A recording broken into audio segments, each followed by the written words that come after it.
Landorus comes into the format. Yeah, just pushed it out. Exactly. Well, though, fun fact, there was one guard chomp that made the top 8 at the World Championships that year alongside a Landorus. So it definitely can still put in some work because it's a little bit faster than Landorus, and it does get access to obviously something like Tectonic Rage. So I'm really curious to see the builds of Empoleon and guard chomp specifically, and I really hope they come out in this matchup. I feel like you could actually make a pretty good argument for either here. Absolutely. Well, here we go into Game 1 now of Round 5 of Swiss here in Day 1 of the Pokemon Video Game World Championships. Both these players at 4-0.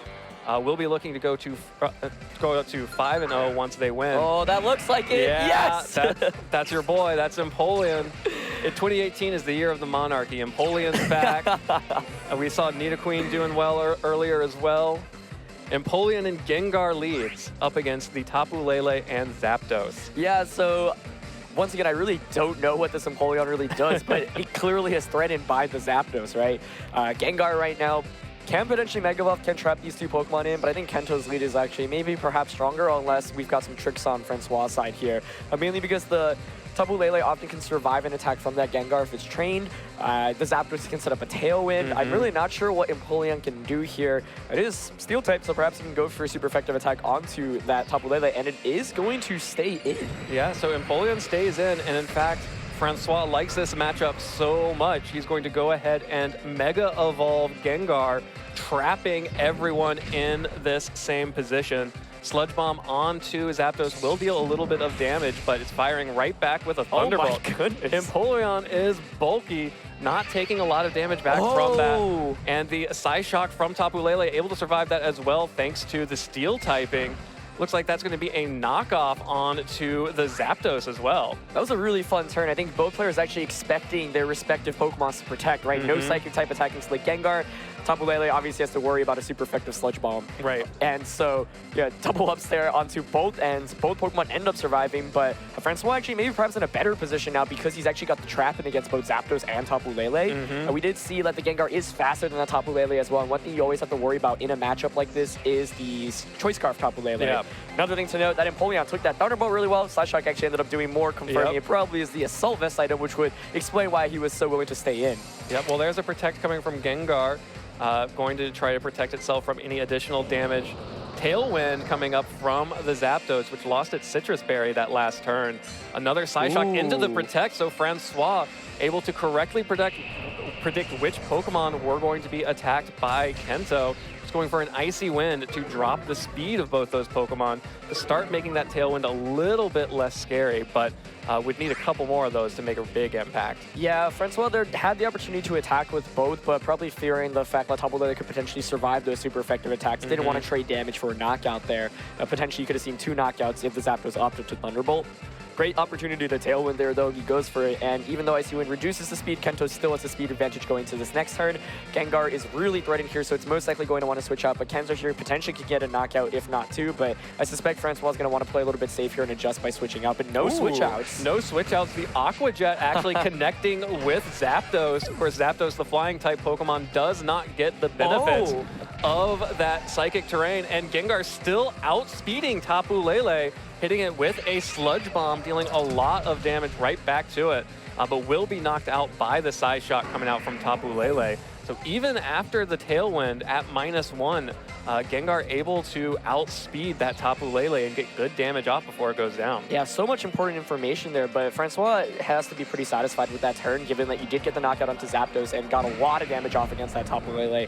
Interesting to see that Tapu Lele was so slow and wasn't able to outspeed even after the Tailwind, and this Empoleon actually has been able to put in some work. You know, Tapu Lele doesn't do that much damage against it. The Aqua Jet, of course, still being able to work despite the Psychic Terrain because Zapdos is out, because the Zapdos is not grounded and Metagross comes in right now. So Zapdos comes out from Francois' end. Now he could potentially turn the tides into his favor with a Tailwind.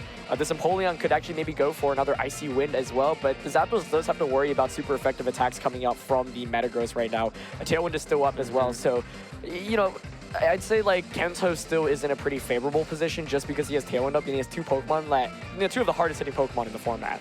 Absolutely. Both the Tapu Lele and the Metagross, especially when they are in that Psychic Terrain, and especially when Metagross is able to Mega Evolve, busting out the claws.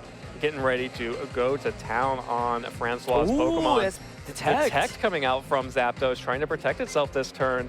And it looks like we are going to get some attacks into that Protect. So Zapdos protecting Empoleon is free to deal damage here.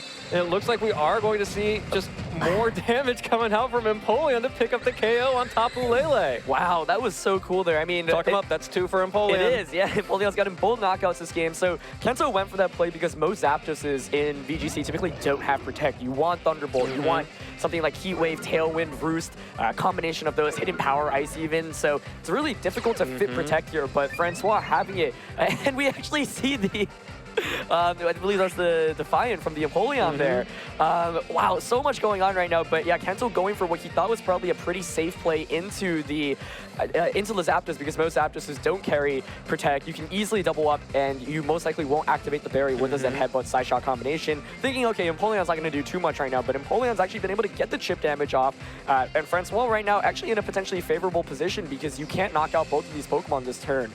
You'd imagine you'd want to prioritize the Zapdos more because it is in threat of Tailwind, but that Empoleon does look pretty scary right now as well. Yeah, absolutely, especially with Aqua Jet being able to be used against that Landorus, dealing a little bit under 50% of its hit points there. Ice Punch will connect with the Zapdos, dealing a lot of damage, but it looks like we are going to be able to see the Tectonic Rage coming out from Landorus.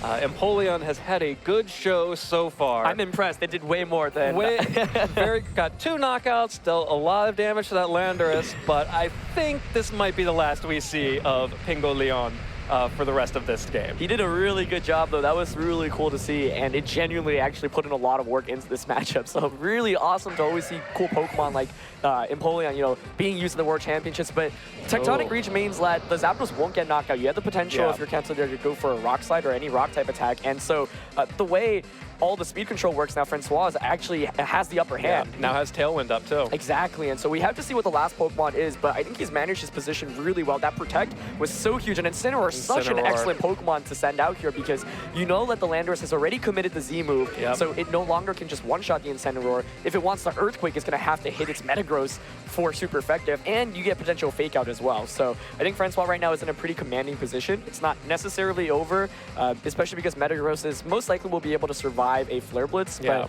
but, still fully healthy too. Still super powerful as the Mega form. Exactly, but this is a pretty free turn for Francois to probably go for a Fake Out and maybe a Roost with Zapdos if you do have it, or just an attack.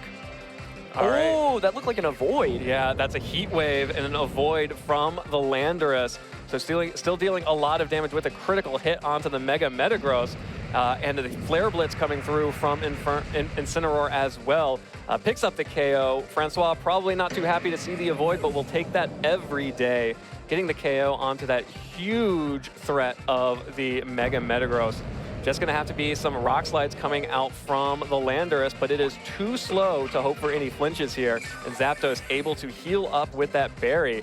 And Francois looks like he's going to take this first game. Oh my goodness, that was so cool. Great play there. I wasn't too sure how fast the Incineroar would be relative to the Metagross and Landorus, but Francois obviously does know given how he's trained it. So going for the double up onto Metagross, knowing that Landorus is intimidated, cannot one-shot either Zapdos or Incineroar, will activate the Zapdos' berry. It does confirm that it has the berry as well, so that's good important information. But that was really, really neat. I think Francois was...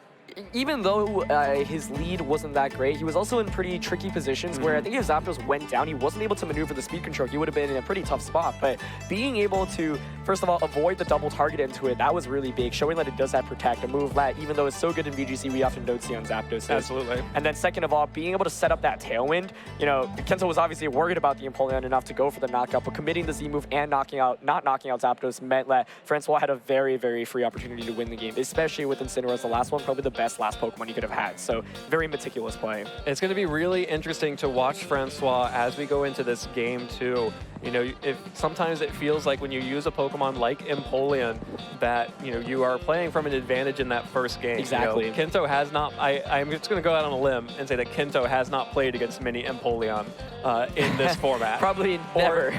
Since he played through the games casually. Right, exactly. I think, you know, now if you're Kento, you have to realize, okay, Empoleon, it's not like it wasn't getting knockouts left and right, but it was annoying enough that, you know, it made things a little bit more difficult to deal with. So for example, maybe one way you could approach it is bring the Metagross and leading with it this time around. Obviously, you have to worry about the Gengar outspeeding and potentially knocking out with the Shadow Ball.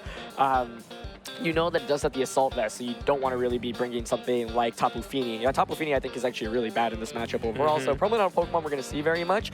Or maybe you just play a little bit differently, because it feels like Kento had the resources with the Pokemon he brought that last game, just didn't quite execute it, and now he knows that the Empoleon is Assault Vest and that the Zapdos does have Protect and has the Berry. So lots of key important information there. And for Francois' end, I am really excited to see how he adjusts, because I feel like the Gengar Empoleon lead won't work out quite as well this time around. He also did learn that the Tapu Lele was quite bulky. We saw how well it took that Sludge Bomb. So and you're how not slow it was. Exactly. So that's important information as well. We saw how much a double up does do to your Empoleon as well. So maybe you do risk it again, go for the Protect Icy Wind turn 1, but one thing that I thought was really tricky for Francois to play around was that turn 1 Tailwind. Even though the Gengar did outspeed the Tapu Lele, you still have to kind of stall out the Tailwind. Yeah. So we'll see how both players adjust here. I think Kento might go with the same stuff, but we'll have to see. All right, There well, here we go. Yep. Zapdos, Tapu Lele, the leads for Kento. There it is as well. And yeah, it's same thing as the first game. We're going to see the Empoleon and the Gengar matched up against the Tapu Lele and the Zapdos. Of course, now that we've gone through a full game, we know a lot more about about all 4 of these Pokemon on the field. None of which are, except for maybe the Gengar and the Zapdos, are sort of trained how you might expect them to be. Yeah, so lots of stuff going on here, right? Because the Gengar isn't able to necessarily one-shot the Tapu Lele, and you have to worry about a potential side shot coming out in return. Do you Protect Icy Wind turn 1? If so, you're at whim of the Zapdos Tailwinding, and then you still won't knock out the Tapu Lele in return. The only reason to go for that play, or one of the main reasons, is because then you can trap in with the Shadow Tag. And if the Tapu Lele ends up, or Zapdos ends up not Tailwinding, and you can double up into Tapu Lele because you know it doesn't have Protect. Could also potentially switch in Incineroar at some point to take a potential side shock, but looks like the first turn, Francois just wants to get the trap in immediately. Yep, if you're using Gengar, you might as well just go for the trap with the Shadow Tag immediately. Going to go ahead and Mega Evolve and Protect this time. So Francois hoping to bait out some attacks into that Protect. Looks like it will not be successful. Kento still going for the Empoleon. Ooh, gets the Paralysis this time. Could be big. Empoleon will now have a reduced chance of being able to attack. Does get an attack off into the Protect of Gengar and knocks off that Assault Vest on Tapu Lele with the Sabotage. I actually love that play from Francois there. Pretty safe one, and because he knew it was Assault Vest, he was able to basically make sure now that he gets a free knockout onto that Tapu Lele. So really safe play there. Double up would not have knocked out the Empoleon. Obviously, you had to worry about the potential paralysis. Empoleon this time is actually going to swap around, which I think is also a great play. It's really done its job more or less, and you know that the Zapdos on Kento's end probably going to try to set up a Tailwind this turn. So I think Gengar's going to knock out the Tapu Lele, Zapdos is going to Tailwind, and then we're going to go into the next turn. Wow, it's almost like you're looking into the future. We'll see if I'm right, but I highly suspect the Tailwind should be coming out here, and it looks like it is. Gengar picks up that KO. Zapdos sets up the Tailwind on Kento's side, but you're right, maneuvering that Zapdos around, switching out the Empoleon, bringing in his own Zapdos will allow Francois to match that Tailwind next turn if he needs to. Kento has chosen to bring out the Landorus Therian form this time around. Under the Tailwind, will be able to threaten that Mega Gengar quite a bit.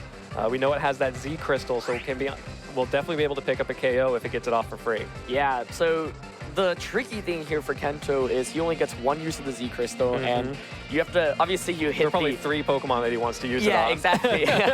But then once you use it up, that's it, and then your damage output is significantly reduced. So Francois here, he could make the decision to potentially actually bring in Incineroar, go for a Tailwind of his own, and then switch Gengar back in. But it looks like it's actually Empoleon coming in, so potentially just to take a Z move, you know that Empoleon's more or less done his job at this point. Yeah, I think. But it's going to be the Swords Dance from Kento. Landorus went honky tonk and going to go ahead and boost its attack, raise its threat level while Zapdos gets a Thunderbolt off onto Francois' Zapdos. Will match the Tailwind, so Francois will have an extra turn of Tailwind once all is said and done.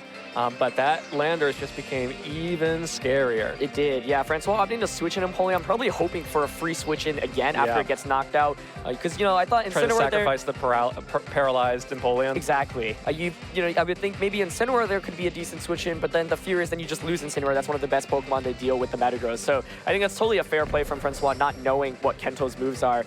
But he does manage to get up his own Tailwind. All right, just going to be a protect coming out from a detect rather from Francois. Will protect that Zapdos from damage. Will take some chip damage from the Rock Slide onto Empoleon, plus the Thunderbolt will be able to pick up the KO. So Francois does eventually figure out a way to sacrifice that Empoleon, but now Zapdos does not have Protect. Landorus has shown Rock Slide and has shown that he is not afraid to use it. It could have been interesting for Kento to potentially target the... Or actually, the more I think about it, the more I think that doesn't make sense. I was thinking maybe you double into the Zapdos and let Empoleon survive, but it can just Icy win there, so it's definitely not worth the risk. What he wants is... Yeah, Francois does finally get that free switching that he's been looking for, so Gengar is going to come back in, is going to put out the trap. But this Landorus is still looking really threatening because unlike the last game, it hasn't committed its Z move. It's got these boosts off, and a Rock Slide actually probably knocks out Zapdos from this range right now. Yeah, Surprise, the free switching is the Pokemon that Empoleon replaced. Right, exactly. And so I was kind of surprised not to see the Incineroar out right now, but maybe Francois didn't end up bringing it, or maybe he just wants to save it for the late game. Either way, Kento definitely, that was a really big Swords Dance play. I think that was the key turn so far in this game. It's still pretty even, and we haven't seen Gengar's full moveset yet either, so that's a big, big question. But it looks like it's just going to go for a Shadow Ball. Yeah, Shadow Ball coming out from Mega Gengar onto Landorus. Deals so much damage with a critical hit. Gets a special defense drop, too. We will see the Tectonic Rage coming out, so Kento will be able to pick up the KO on to Gengar, but Francois definitely making sure to get the most damage possible out of Gengar before it goes down. Clearly trying to protect whatever his final Pokemon is. Does not want to let that Pokemon take any kind of damage. Needs to get it in safely. Yeah, so much damage there from the Shadow Ball. You saw it also got both the critical hit and the special defense drops. I think maybe even without either, the double up knocks out Landorus, but one of those definitely guarantees. I think we'll probably see a Heat Wave here potentially from the Zapdos, but Kento is obviously going to go for his Thunderbolt first, and it looks like it is going to be the Heat Wave. So yeah, it looked really close, honestly, because that Shadow Ball did a lot of damage even before without the crit, it looked like, but, you know, Francois' odds are pretty great there, where it's like, okay, maybe the double just gets to knock that out right. And if I get a crit or a special defense drop, obviously the odds for that aren't too high, but still pretty decent. Then they'll really turn the tides into my favor. But interesting. Game still not necessarily over because this Metagross won't be intimidated this time around. Yeah, final Pokemon is Incineroar for Francois. We'll be able to get the Intimidate off onto Zapdos, but Clear Body from Metagross will prevent it. You know, being able to get that Metagross into an Intimidate before Mega Evolving, making sure that the Mega Metagross will be at full strength once it Mega Evolves. Yeah, I think that Intimidate actually goes a long way here. Incineroar, I'm not sure whether it's necessarily able to knock out the Metagross or not. Francois does get a turn to potentially Fake Out here, but, you know, you kind of have to... The question is, who do you fake out? Right. And then the other question is, do you have enough resources to win this game at this point? Because the Zapdos is so heavily damaged that potentially a Thunderbolt or a Ice Punch or a Zen Headbutt will knock it out without activating its berry. You know, playing around Zapdos' berry is always so key in VGC. So we are going to see the Metagross Mega Evolve. I think this turn more or less will dictate whoever wins this game. Yeah, Francois does not have many tools left, but does have this one turn where he has the Tailwind up while Kento does not. Heat Wave gets a burn onto the enemy Zapdos, deals some good damage to Metagross. The knockoff from Incineroar will connect with the Zapdos. No attacks onto Metagross, which did not protect, just going for the Ice Punch onto Francois' Zapdos. So that's a lot of damage onto Kento's Zapdos, which will be able to set up the Tailwind now to make sure that both of his Pokemon are going to be the fastest things on the field. Yeah, one thing I didn't stress well enough was actually Francois had one more extra turn of Tailwind there. So because of that, he basically had a 50-50 chance of winning the game. And the Metagross ends up making the risky move not to protect, and it ends up winning Kento the game there. So yeah, I didn't think I broke down the situation as good as I could have, but point is here, it came down to who does the Incineroar target. Because you could easily go for, if you expect the Metagross to protect, maybe like a Fake Out and a Thunderbolt into the Zapdos, but instead, I think Kento here should be able to win the game. It actually will be still pretty close, but I think Stomping Tantrum will do less than enough to put the Incineroar in berry range, and then Thunderbolt should finish it off. So it's definitely been a lot of momentum switches, but we'll see. Incineroar here definitely could pull it out. It's not necessarily over. Let's see if this activates a berry or not. That's the Stomping Tantrum from Mega Metagross. Not enough to activate the berry. The Thunderbolt from Zapdos just dancing around that line is able to pick up the KO. Kento Nakagoshi will be winning this second game forcing a Game 3. Yeah, and ultimately he was able to win that game because of how well he played with Landorus this time around. Able to Swords Dance in a key pivotal turn. Yeah. I was kind of surprised to see Francois not bring out Incineroar when he had the chances to, just to get Fake Out and free attacks off with that Zapdos, because Kento Zapdos really wasn't doing too much previously. That being said, I thought Francois played the early game really well, especially with that knockoff immediately into Tapu Lele. But these games are always so tricky. You know, now I think both players actually have a really good sense of what both players are using and their sets. You know that it's Swords Dance, Z move, Groundium Z with the Landorus. So, you know, where do we go from here? I think once again, in terms of Pokemon adjustments, Kento, I think the Landorus is just so important, and so if they both clearly feel comfortable with what they've been bringing. Exactly, and I think like Garchomp, for example, doesn't really make too much sense when you're up against a Metagross with potential Ice Punch. Landorus like can intimidate you, Tapu Lele, which you don't do any damage against. So I think like there's a certain reason why we don't see Garchomp coming out from Francois Zed and Tapu Fini from Kento's end. Tapu Bulu could be interesting, but it just takes so much damage from Metagross. It doesn't do anything against Zapdos or Metagross damage-wise, and then Landorus can potentially Swords Dance in front of it, and then Rock Slides do a lot of damage. So I wouldn't be too surprised to see both players going with the same 4 Pokemon, but if Francois is really worried about Landorus specifically and the Z move, then maybe he wants to adjust by bringing the Tapu Bulu just to take an attack. Yeah, to bring one extra Pokemon that doesn't get immediately knocked out by the Z move from Landorus. Exactly. And the other thing is, every time you bring a new Pokemon into Game 3 of the set, your opponent doesn't necessarily know what items it has or what set it is, but there's also probably a reason why they haven't been bringing it into this game. So let's see what the leads are this time around. Here we go. There it is. Game 3. Looks just like games 1 and 2. Ooh, but no Metagross. Kento making some adjustments here. Metagross and Zapdos, but Francois is so happy with his Empoleon and Gengar leads here. But Kento making the adjustment here, bringing out that Metagross. There's a lot going on here. Metagross often can get potentially one-shot by a Mega Gengar Shadow Ball. I think one thing if you're building for this Worlds metagame is potentially to train your Metagross specifically to survive that Shadow Ball, but some players still opt for the full offensive Metagross just to outspeed all the other opposing Metagrosses and do as much damage as possible. So once again, Kento, you know, you do threaten potentially a double up into the Empoleon with the Stomping Tantrum and a Thunderbolt. That'll probably knock it out. I like the Metagross adjustment here. I think Tapu Lele clearly wasn't working as well last time, and I think this gives Kento a slight advantage. But once again, how players play turn 1 is going to be really important. You know, does Gengar just launch a Shadow Ball into Metagross? You would think the safe play from Kento's end is to just protect and Tailwind. Yeah, Metagross and Gengar both going to Mega Evolve this turn 1. Yeah, like you mentioned, having that ability to set up Tailwind pressure from turn 1, it can be big for a Pokemon like Metagross. And a Shadow Ball. Who's that going into? Yeah, there are no protects here. That's Metagross. Is that going to get the knockout? And it's not enough. So close. Hangs on with 1 or 2 hit points there. Metagross able to fire back with the Stomping Tantrum onto Empoleon, does a lot of damage back, and the Thunderbolt coming out from Zapdos will be able to pick up the KO onto Empoleon. So that Metagross just barely hanging on after that Shadow Ball, making huge use of those 2 hit points that it's sitting on. Yeah, that's a big survival there. You imagine that gets knocked out, Empoleon probably goes for a knockoff or an Icy Wind onto the Zapdos. The one upside is that there was no Tailwind up, so right now at least Gengar is still the fastest Pokemon on the field, but big survival there from the Metagross. Once again, you really have to wonder if that was like trained to survive it or whether it was like a close damage roll, because honestly, it's hard to tell. But Francois has to, keep his composure. He's not necessarily in the worst position right now. He can maybe trade Tailwinds, and more importantly, he's still got 2 really strong Pokemon and the fastest Pokemon on the field. Kento is also restricted from switching out. We know that Zapdos does not have a Z move on Kento's end, so Gengar isn't in threat of getting knocked out immediately. Might just see a Tailwind on both ends, but Metagross going for the safe protect. Francois also could call this and Shadow Ball to Zapdos if he wants to play risky. All right, well, it looks like we are not going to see a Shadow Ball. Instead, we're going to see the Dazzling Gleam onto both of them. Dealing just a little bit of damage onto Zapdos that fires back a Thunderbolt. No Tailwind coming out from Kento. Francois, however, will be setting up his own Tailwind to make sure that his Pokemon are the fastest on the field. Yeah, I think I like Kento's decision there actually not to Tailwind. I think what he was going for there is you're not actually going to be able to knock out my Zapdos unless you want to not target down my Metagross. And if I Tailwind a turn later, I'll have the speed advantage. So yeah, had Francois just gone for like a Thunderbolt onto Zapdos, and maybe another Dazzling Gleam and Thunderbolt do get the knockout, but I think we're just going to see another Dazzling Gleam here. Kento is probably going to set up the Tailwind. And imagine Francois, I mean, he pretty much has to Thunderbolt the Zapdos, and then now Kento has 1 extra turn of Tailwind.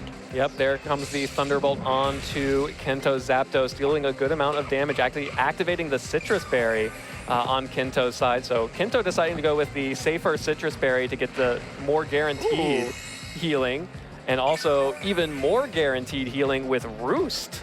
Roost, really common move on Zapdos nowadays, and so few Pokemon in VGC can efficiently hit it when it's got one of the berries, whether it's Citrus Berry or the Pinch Berry, and then Roost as well. So Kento's saying, I don't need Tailwind right now. I'm actually going to stub out another turn of your Tailwind, and then I'm going to be in a position where I don't get just one extra turn, I get multiple extra turns. Yeah. And right now, you know, we've seen Francois' Gengar's moveset. He doesn't have Taunt, so he can't stop that Zapdos from Tailwinding. Landers is in a really good spot as well. So I really like how Kento has maneuvered throughout the course of the second game and third game to get to the position where he is now, because now this Landers threatens Gengar immensely. Gengar can't get a knockout onto either. But, you know, we saw in that first game, Shadow Ball and Heat Wave came really close to potentially knocking out that Landers. Kento here, though, could just go for a Protect and finally set up his Tailwind. Yeah, I mean, we know Francois can get the KO, but it'll require critical hits and special defense downs, most likely. Gengar retreating for the Incineroar, going to make sure that there is an Intimidate onto that Landorus Therian form. Also allows Francois to potentially play around with some fake-out pressure should he need to reset Tailwind.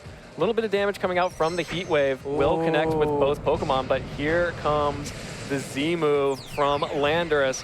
Is intimidated, but that's going to be super effective. Huge damage onto Incineroar. Yeah, Kento, once again, being able to call correctly. Anytime you get a knockout with that Z move against Francois' team, I think that goes a really long way, especially because Incineroar does have the berry, gets bulkier, has fake out pressure, whereas Gengar has none of that. So I think the Z move here won't be able to cleanly knock it out. And so Kento risking a little bit, not protecting the Landorus. It could have been at whim to a Shadow Ball Heat Wave, but maybe he looked at the damage output and he was like, nope, you're not going to be able to knock me out. Zapdos now sets on Tailwind, and Kento's in a really commanding position. Yeah, this puts Kento in a really strong position to win this game. You know, having the Zapdos alongside the Landorus under Tailwind, you know, free to just use Earthquake all day on that Gengar or Rock Slide on that Zapdos. You know, looking like a really strong position for Kento to advance 5-0. I think Kento played phenomenally with this Landers these last two games, and that's ultimately what's won him this set. In that second game, he was able to Sword Dance in a perfect position and was able to balance, you know, when to use the Z move, when to go for Rock Slide and Earthquake. And then in this game, he was able to he made a pretty risky call both games, right? In that last game, he didn't protect with Metagross, and in this previous one, or in this one, he just went for the attack with Landorus. Yep, well, there is the Shadow Ball. Without a critical hit, it doesn't actually pick up the KO. Just going to be an Earthquake coming out, which means that Zapdos will be able to deal some damage next time around. Gengar actually survives thanks to the Intimidate, so we'll be able to survive for another turn, if not for this Thunderbolt from Zapdos. Kento will pick up that KO onto Gengar, while Zapdos has to go for these Heat Waves onto the Landorus. Not anywhere close. Really needed that critical hit in the special defense downs. Would be able to get it next turn, but that's just too late for Francois. One Zapdos, not going to be enough. We don't even know what Kento's fourth Pokemon is. Yeah, I mean, it's nice to at least see how much the Shadow Ball Heat Wave calc is against that Landers. It looked like it might have been a high roll in that first game where it was able to potentially be enough after the Heat Wave. But yeah, that Landers took that Heat Wave so well. Zapdos did survive, but Kento knows he'll be able to win the 1v1 because he's got Roost with his Zapdos. And the Zapdos on Francois' side just barely surviving the Rock Slide, eating the berry. We'll make sure that we are going to have at least one more turn of this game. Heat Wave connects, picks up the KO onto Landorus, so Francois will at least get to see the final Pokemon that Kento brought. But really strong adaptations from Kento after that game one to really, like you mentioned, use that Landorus to control the pace of the game, keep Francois on the back foot, bringing 3 Pokemon each time that Landorus had clean one-hit KOs on if it hit them with that Z move. Yeah, I think the matchup ultimately is still pretty difficult for Francois, where it's like, okay, like Metagross hits everything for super effective. So I really need to take care of that, but then Gengar is just at whim to a Tapu Lele attacking me.